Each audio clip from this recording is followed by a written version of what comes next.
Ok, vamos mergulhar numa das regiões mais voláteis do planeta, mas de um jeito diferente. Vamos esquecer um pouco a política do dia a dia, as notícias que a gente vê toda hora. Hoje, o foco em algo muito mais profundo, muito mais permanente, a geografia.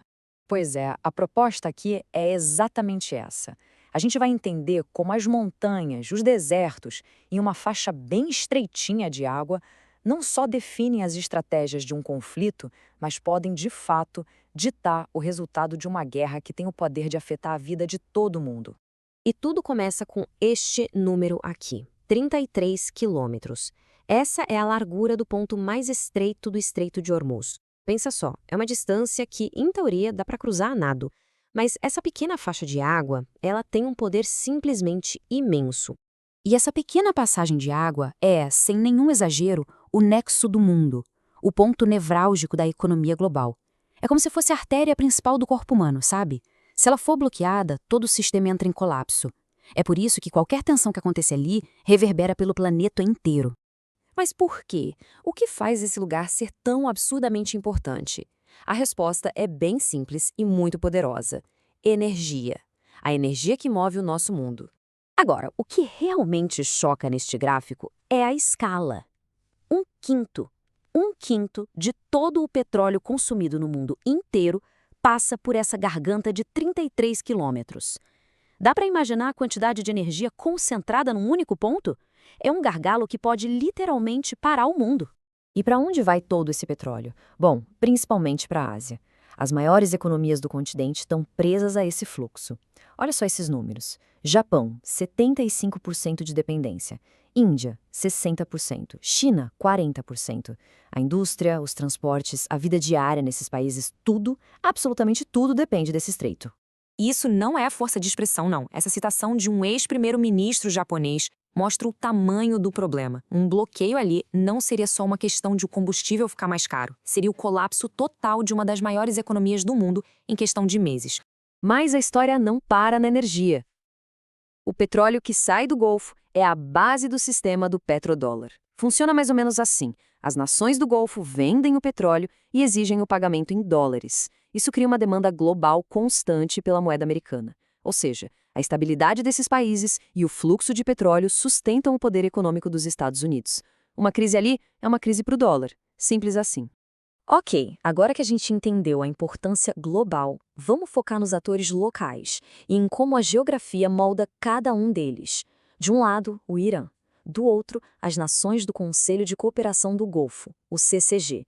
E o contraste entre os dois, nossa, não poderia ser maior.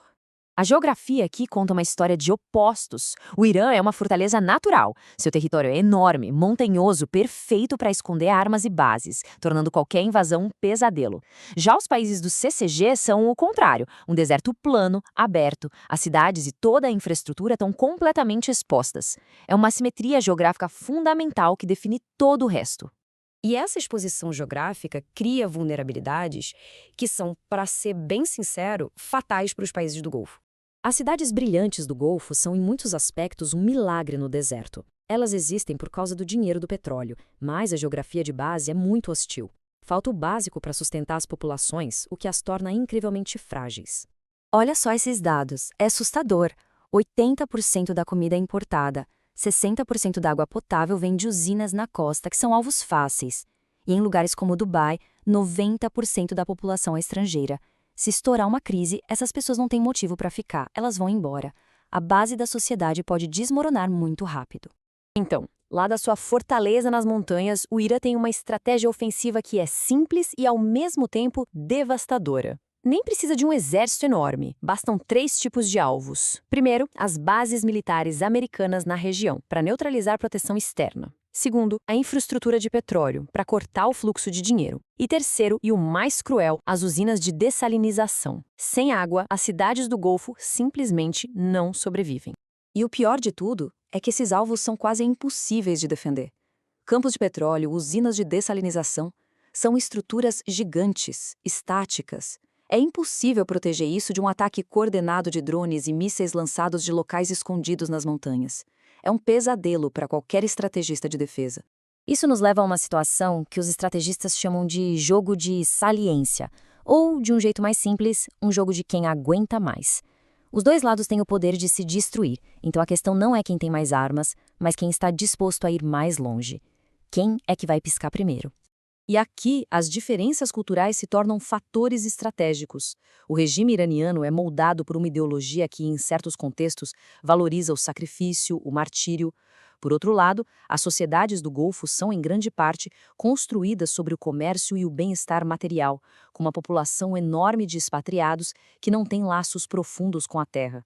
Essa diferença na disposição para aguentar o tranco cria outra assimetria perigosa. Só que o Irã não é invulnerável. Sua grande fraqueza também está ligada à geografia. Uma seca severa e que já dura muito tempo, piorada pelas mudanças climáticas.